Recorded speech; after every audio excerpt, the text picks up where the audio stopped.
না, আমরা ওই সাইড থেকে করতেই তারা সরিয়ে নিয়েছে। এটা তাদের একটা রুটিন হয়ে গেছে, তারা বুঝতে পারে। পরবর্তীতে আমরা আবারও ব্যবস্থা নিব। পার্মানেন্ট করি। গতকাল তো করছি, আজকে আরো বড় সড়ক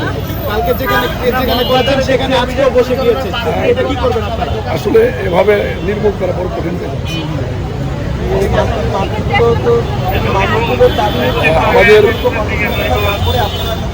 পুলিশের পক্ষ থেকে কম কিনে আমরা হার্ডন সব ট্রাই করে যাচ্ছি, যাতে মেডিকেল কেন্দ্রিক আমার এলাকাটা রাস্তার উপর যাতে অব্যবস্থা করা না থাকে, অনেক চেষ্টা করি।